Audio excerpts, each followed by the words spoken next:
Boker Tov, nous sommes dans le jeûne Ta'anit Esther. Nous allons parler, Be'ezrat Hashem, de Purim et de la Megillat Esther. Dans l'histoire de Purim, toujours dans l'idée, c'est de fêter cette grande victoire, miracle extraordinaire que Kadosh Baruch Hu nous a sauvés du mauvais décret de Haman et de Achashverosh. Mais quelque part, avec cette fête, cette joie de Purim, on oublie une chose, que l'acteur principal du film, du scénario, a tout perdu. Esther Amalka. Je vais expliquer. Esther, selon la Gemara, selon Rabbi Meir, selon nos sources, était une femme mariée. Mariée à qui? À Mordechai. C'était sa nièce. Elle a grandi chez lui. Il s'est occupé d'elle. Quand elle est arrivée, lui était veuf. Et à l'âge de son mariage, c'est elle qui a demandé à son oncle de la marier. Donc, c'est une femme mariée. Et quelque part,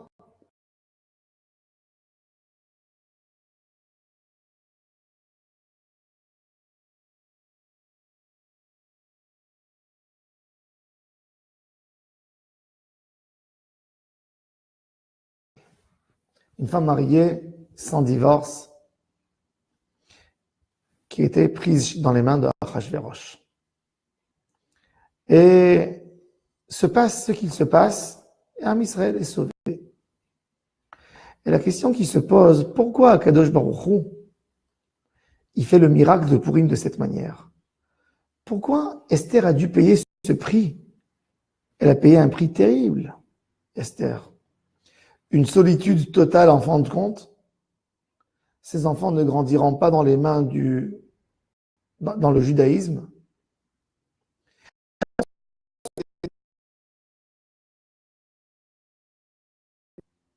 Les gens pensent que Esther était heureuse. Esther n'était pas heureuse. Imaginez-vous une jeune fille qui est amoureuse de son mari. Pour elle, c'est sa vie, c'est tout. Et il va venir, admettons, un prince saoudien de 70 ans. Il va l'épouser par force. Il va l'avoir pleuré. Il va dire, t'inquiète pas, je te donne de l'argent. Tu pourras acheter ce que tu veux. J'ai pas besoin ni de toi, ni de ton argent. Laisse-moi vivre avec l'homme que j'aime. Esther, ça ne lui disait carrément rien du tout. Quasiment rien. La seule chose qu'elle voulait, c'est de retourner dans la maison de Mordechai à Yehudi. Mordechai qui était l'homme le plus proche d'elle, son oncle, en même temps son mari, l'homme qui l'aimait. Elle ne voulait rien faire chez Achashverosh, Esther. Esther a été prise par force chez Achashverosh. On va essayer d'expliquer un peu, de parler de l'époque, pour comprendre le niveau de Am Israël dans cette époque. Alors, nous retournons dans l'époque de la destruction du premier temple. Avant la destruction du premier temple, ça a précédé notre exil de Am Israël. Nebuchadnezzar, l'empereur du monde, celui qui a fait la guerre avec le royaume assyrien, qui a battu le royaume assyrien, qui a pris la Grande Perse, qui a pris l'Égypte, qui a pris toute l'Asie, et qui descend jusqu'en Égypte pour la détruire. Et puis, arrivant en Israël, à l'époque c'était le royaume de Judée, puisque les 10 tribus ont été exilées 100 ans avant par le royaume assyrien. Donc il y a la tribu de Yehuda et Binyamin, le royaume de Judée. Et il veut détruire Jérusalem.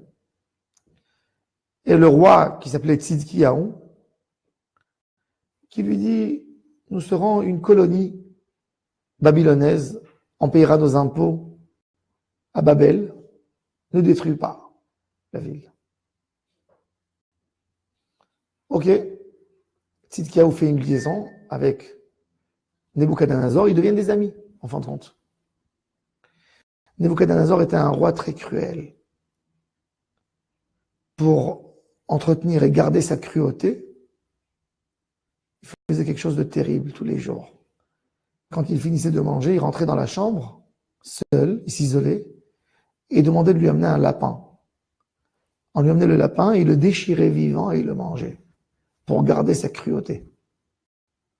Le seul qui a vu ça, c'était Tzidkiyahu, le roi de Judée. Nebuchadnezzar le fait jurer qu'il racontera jamais à personne ce qu'il a vu. Il lui jure, mais il est tellement terrorisé.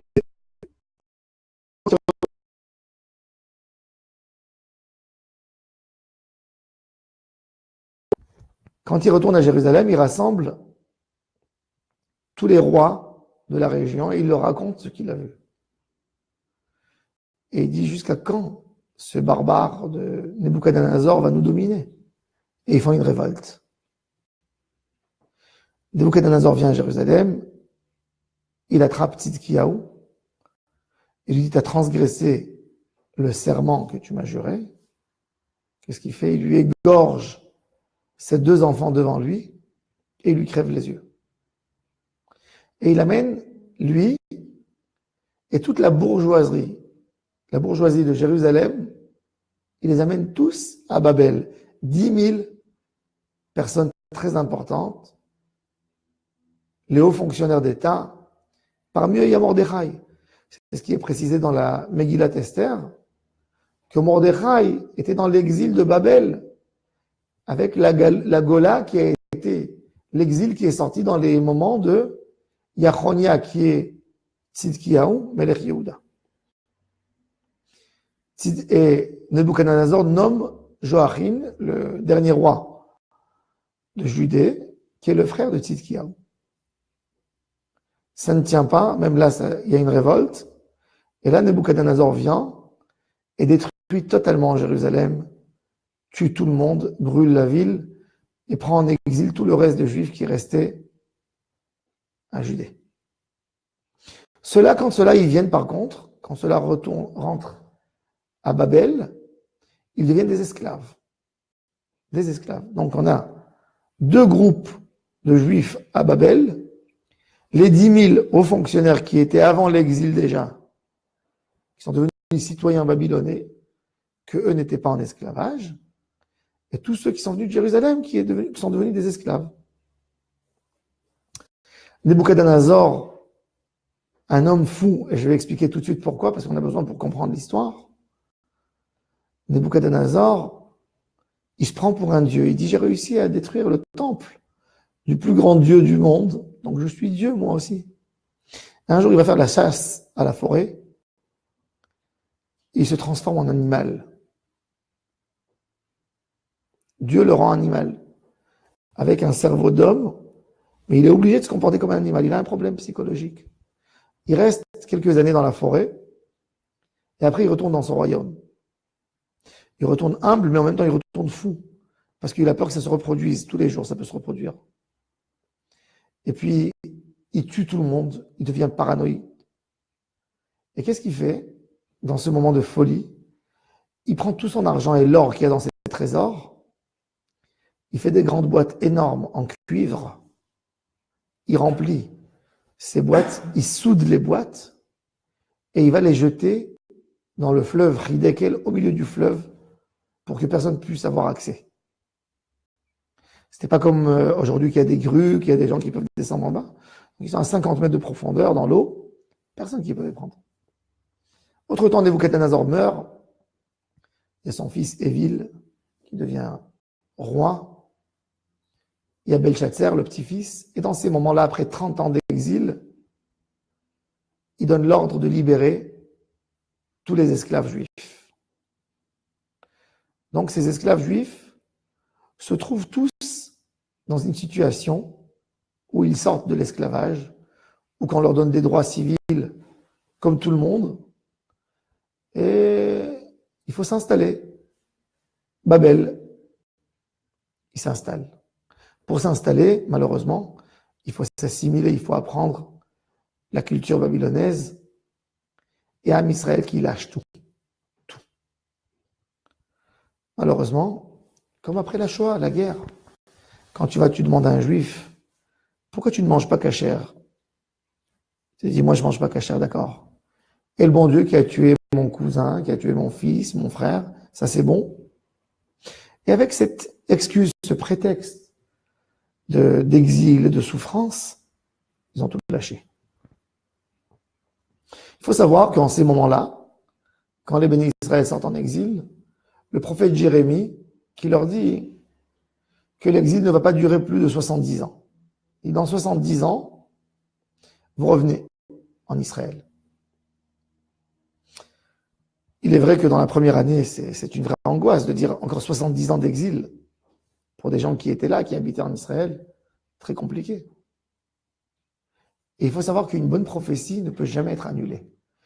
Le Rambam nous dit dans les paramètres du prophète que si un prophète a promis qu'il y avait quelque chose de mauvais, de très mauvais qui allait se passer, ça ne s'est jamais passé, c'est pas un signe que c'est un mauvais prophète.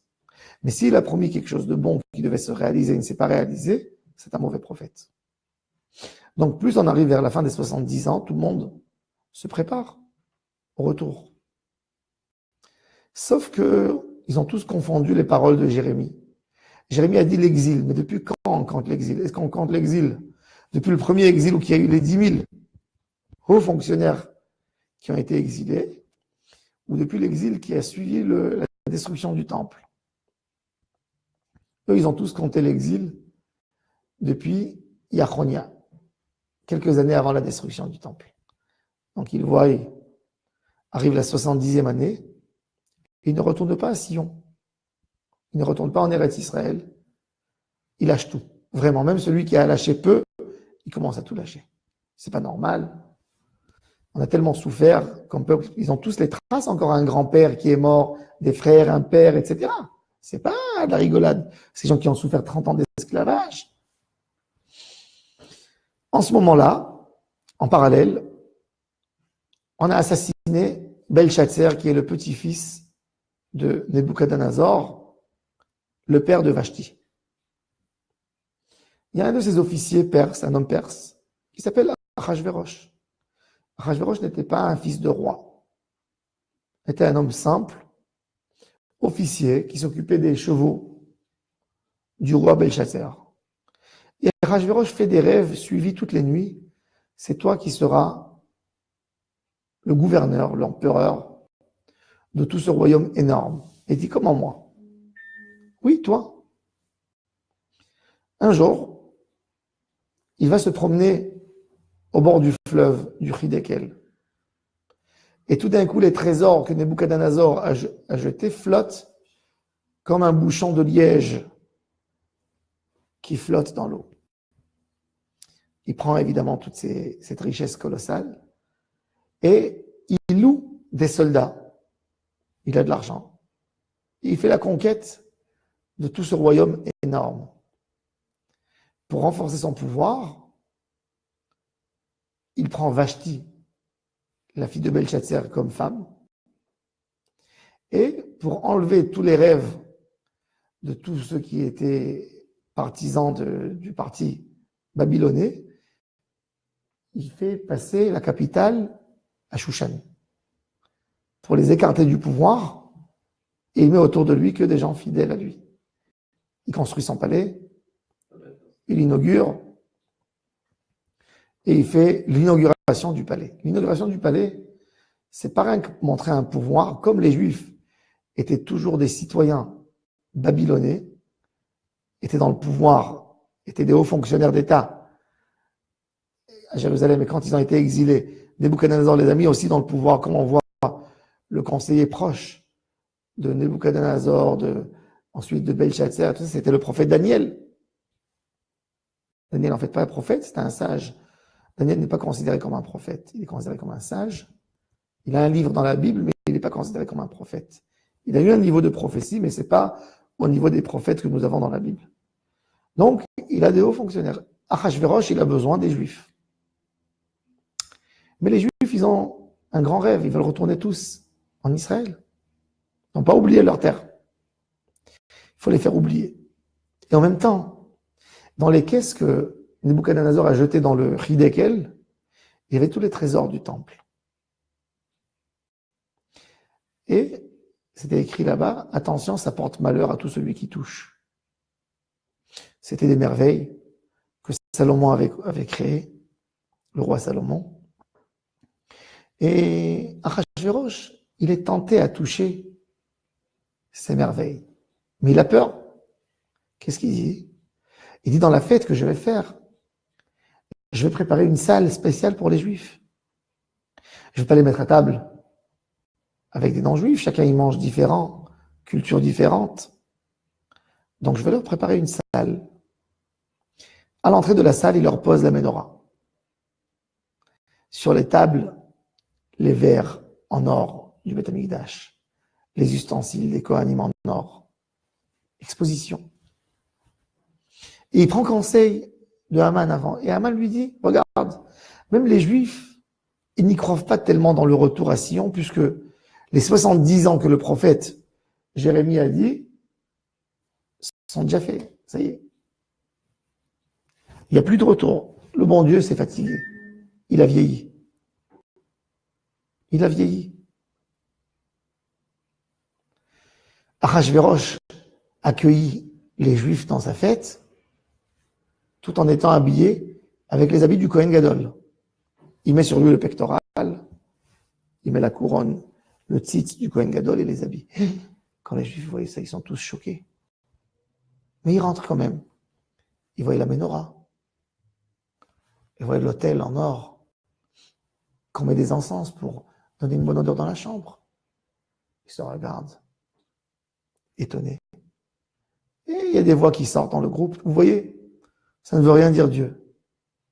Allez, tout est autorisé. On lâche tout. Vous voyez que Dieu ne fait rien du tout. C'est-à-dire qu'il y a cette promesse, c'était pas une promesse de retour à Sion, c'était Jérémie qui ne savait pas comment gérer sa génération. Il leur a dit dans 70 ans pour qu'il le laisse tranquille. Et ça va dans tous les sens. Le peu de Torah qui leur est resté, ils ont tout lâché. Dans ces moments-là, c'est ce festin, Achashverosh qui tue sa femme. Pour des raisons. En fait, il y avait un concours de beauté, chacun disait que les femmes, ceux-là, c'est les plus belles. Et Achashverosh, il dit, moi, ma femme, c'est la plus belle du monde. Et il va la chercher pour qu'elle vienne exposer sa beauté. Elle a une lèpre dans son corps qui lui sort. Elle va pas lui dire qu'elle est lépreuse. Donc, elle l'insulte. Elle lui dit, toi, tu as bu quelques verres de vin, tu as perdu la tête. Mon père buvait avec ses officiers du vin, jamais il a dit un mot pas en place. Quand il entend ça, qu'elle lui dit, toi, tu étais un officier simple, il la condamne à mort. Et donc, après quelques moments, il s'ennuie, il est seul, il lui faut une femme. Et il demande à ses amis proches de chercher une femme. Il faut savoir qu'une femme à l'époque, c'est pas comme une femme aujourd'hui. C'est un roi, c'est l'empereur du monde. Il avait un harem avec des centaines de femmes. Chaque femme qui vient à un rendez-vous pour voir est-ce qu'il va la choisir, oui ou non, elle a un entretien avec lui. Et il la teste. Du moment qu'elle ne lui convient pas, elle ne sort pas dans la rue. Elle est enfermée dans le harem jusqu'à la fin de sa vie, c'est-à-dire une prison. Pourquoi? Achashverosh ne veut pas qu'il y ait une femme qui peut dire sur lui, ah, Achashverosh, c'est mon ex. Jamais. Ou il la tue, ou elle va dans le harem. Donc, ces femmes étaient très malheureuses. Comprenez, une femme intelligente, elle ne dira jamais dans un concours de beauté qu'elle a une chance de réussir, mais 99%, c'est qu'elle reste dans le harem jusqu'à la fin de sa vie. Il y avait quelques filles qui n'étaient pas intelligentes. Mais ça a permis, ça c'était la scène en public. On cherche une belle femme. Mais dans la réalité, ils ont pris des femmes, ils ont forcé des femmes, ils les ont amenées dans la maison de Achashverosh. Parmi ces femmes qu'on a pris par force, était Esther. Comme que la Megillah nous dit, va-t-il à car Esther, elle a été prise. Mordechai qui court pour essayer de sauver sa femme, et il n'arrive pas. Et il lui dit une phrase avant qu'elle est prise. Ma chère Esther, quand tu rentres dans le harem et on te demande qui sont tes parents, surtout ne dis pas. Et pourquoi? L'idée de Mordechai est très simple. Achashverosh, il ne va jamais épouser une femme qu'on ne connaît pas les parents. Imaginez-vous, l'empereur, il épouse une femme, demain il y a un couple de drogués ou de la basse classe, vraiment des gens mauvais qui viennent, qui disent c'est notre fille. Jamais. Jamais il va l'approcher. Donc Achashverosh, on lui présente les filles du harem, sauf Esther. Et il n'y a pas d'autres filles, je vois toutes les filles, elles ne sont pas charmantes à ses yeux. Et on lui dit, il y a une fille très belle, mais elle ne veut pas dire qui sont ses parents. Il dit, amenez-la. Et quand il la voit, il tombe amoureux. C'est Esther. Il lui dit, dis-moi ton identité. Non. Non. Tue-moi, je ne dis pas mon identité. Il comprend qu'elle a quelque chose à cacher. Elle lui plaît énormément. Il lui dit, je te mets la couronne à condition que dans 30 jours, tu as pour me dire ton identité. Tu vas me découvrir, je ne suis pas si mauvais que ça, etc. Je vais te gâter. Il la gâte, mais elle, ça ne l'intéresse pas. Tous les jours, Mordechai, qui tourne en bas de la cour, elle voit Mordechai de la fenêtre, elle lui fait coucou. Je vais rentrer à la maison, t'inquiète pas. Et Mordechai lui dit, reste forte. Ne dis pas pour qu'il te renvoie. Et tu reviens à la maison. Elle ne dit pas. Entre-temps, pour l'instant, Achashverosh, il rapproche Aman. Aman devient son bras droit. Le bras droit de Achashverosh. Maintenant, il faut savoir que si Achashverosh aimait tellement Esther et savait qu'Esther était juive, il n'y a aucune chance qu'il nommera un ennemi juré, un antisémite juré comme son conseiller. L'ennemi du peuple de sa femme, jamais. Mais comme il ne sait pas qu'il est juif, il nomme Aman. Aman fait le décret d'exterminer tous les juifs. Et là, Mordechai qui se retourne vers Esther et qui lui envoie, Esther tous les jours, elle pose la question, comment il va mon mari? Sa seule inquiétude, c'est de trouver son mari. Donc elle entend que son mari, il est dans la rue avec des habits déchirés. Il demande pourquoi. Et lui dit, voilà, il y a un décret de Haman. Et il lui dit, maintenant je veux que tu vas chez Achashverosh, tu lui montres que tu l'aimes, que tu lui dis tes origines, et que tu le laisses t'épouser. Et Esther dit à Mordechai, quoi?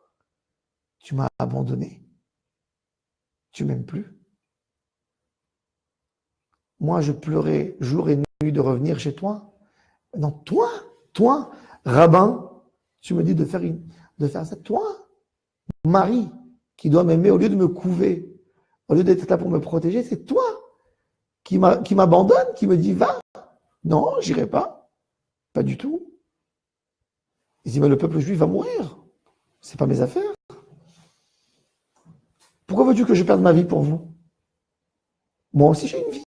Tu veux que je sois malheureuse? Et Mordechai lui dit, si tu ne feras pas ça, j'ai une prophétie, tu dois réparer la faute de ton aïeul. Qui c'est son aïeul? Le roi Saül, qui n'a pas exterminé Amalek. Et de là est sorti Agag. Et hâte ou betavir tovedou. Tu seras éliminé. Tu n'auras pas de réparation pour eux. Et Esther lui dit, écoute, tu me le dis comme homme ou comme prophète? Je te le dis comme prophète, tu dois le faire, il lui dit. Esther n'est pas entière avec ce qu'elle a fait. Elle veut jeûner. Elle jeûne 3 jours. Elle dit au peuple d'Israël de jeûner 3 jours de Teshuvah. Elle demande à Dieu qu'il lui envoie un signe du ciel pour voir est-ce qu'elle doit le faire. Achashverosh, c'est un paranoïde. Il a peur qu'on le tue comme on a tué le père de Vashti. Comme lui, il a tué. Il a tellement d'ennemis. Et il dit, celui qui rentre chez lui dans le palais, peu importe son identité, que ce soit son père, sa mère, ses frères, on le tue. Sauf si Achashverosh fait un signe avec le bâton en or qu'il a en main, et il lui tend, là on le laisse. Achashverosh, il est assis sur sa chaise, et Esther vient le voir. 3e jour, elle est en jeûne, elle est faible. et elle rentre dans le palais. Elle risque sa vie. Et dès que Achashverosh la voit, il est affolé et lui tend la première fois qu'elle vient vers lui. Esther, tu es venue me voir, qu'est-ce que je peux te donner? Elle dit, je veux un petit dîner ce soir avec toi, mais je veux que Haman aussi vienne. Et je te raconterai mon identité ce soir. Achashverosh, bien sûr, il se prépare, il est ému. Et voilà, arrive le michté, le dîner du soir. Esther est assise à table. Et en plein dîner, Achashverosh lui dit, ma chérie, dis-moi tes origines. Tu sais, je me sens bloqué encore. Excuse-moi. Demain soir. Il dit, Dieu, tu ne m'as pas envoyé un signe. Lamnatseach al ayelet hashachar mizmor. Eli, Eli. Lama azavtani. Dieu, pourquoi tu m'as quitté? Rachok mi'ishuati divrei sha'alati. Je crie. Ekra yomam velotan. Et je te crie et je t'appelle. Jour et nuit, et tu ne me réponds pas. Tu ne me réponds pas parce que tu n'es pas là pour répondre. Parce que tu ne veux pas répondre. J'y crois dans ta force. Réponds-moi, Dieu. Elle pleure. Elle rentre dans sa chambre. Elle pleure. Achashverosh, qui est un grand paranoïde, le soir rentre chez lui, il rentre dans son lit, il dort dans des endroits séparés, et il se dit, j'ai peur, peut-être qu'il y a un roman entre Esther et Haman. Peut-être qu'il y a quelqu'un qui veut me prendre mon pouvoir. Déjà, il a eu une concurrence cachée avec Haman. Il a eu une colère. Haman, qui prépare le poteau pour pendre Mordechai. Mais il ne peut pas se retenir. À 4 heures du matin, il sait que Achashverosh est un homme qui n'est pas tout à fait équilibré. Il dit, je vais aller chez lui dès qu'il se lève le matin, je vais obtenir le droit pour tuer Mordechai. Autre temps, Haman, Achashverosh qui fait des rêves terribles, suite à ce qu'il a pensé, il se réveille, il demande de lui amener des livres pour lui lire les comptes rendus du royaume. Et on lui dit qu'un an avant, il y a eu un juif qui s'appelle Mordechai, qui a dit à Esther qu'il y avait 2 qui voulaient empoisonner le roi. Et on a trouvé que c'était vrai. Et il a été sauvé, sa vie. Il dit, vous l'avez récompensé, ce gars? Non, on ne l'a pas récompensé. Alors il dit, il faut le récompenser. Autre temps, Haman rentre. Il dit, oh, Haman est là. Je vais l'arranger, ce Haman. Il dit, bon, qu'est-ce que tu penses qu'il faut faire à quelqu'un que le roi adore? Et Haman, dans sa tête, il dit, hier, c'était moi le seul qui était invité au dîner. C'est moi le seul. Donc, c'est sûr que Achashverosh va me faire une surprise. Donc, il donne tous ses fantasmes à Achashverosh. Il dit, il faut le mettre sur sur le cheval que le roi a mis le jour qu'il a été intronisé. Il faut l'habiller avec les habits du roi, etc., etc. Quand il finit, Achashverosh lui dit, tout ce que tu as dit, va le faire pour Mordechai. Toi. Pour Achashverosh, c'est un moyen de le remettre à zéro. Haman qui ne gonfle pas. Et Esther, elle entend que la ville, le peuple juif se réjouit. Donc, elle a eu son signe. Et là, elle dit au roi, le soir, tu vas revenir au dîner. Il revient au dîner. Et là, elle tape sur Haman et elle tue Haman. On tue Haman, on le pend et il y a une grande fête. Esther, elle s'appelle Hadassah. Son nom hébraïque, c'est Hadassah, c'est pas Esther. Son nom hébraïque, c'est Hadassah. Et pourquoi on l'a appelée Esther? Esther, ça vient en perse du mot estar. Estar, c'est une étoile. De là est venue en latin la racine du mot star. C'est une star. C'est une étoile. Estria, un nom espagnol, c'est une étoile, ça veut dire étoile. Mais estar, ça a une autre signification en hébreu pour nous. En hébreu, estar, ça veut dire caché. Akadosh Baruch Hu dit au peuple d'Israël, je comprends que vous avez des questions, vous avez des doutes, tous, tout le monde a des doutes dans la vie.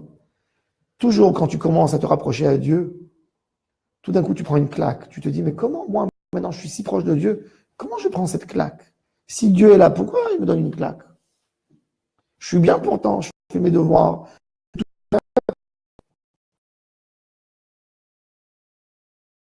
l'épreuve. Ça, c'est l'épreuve.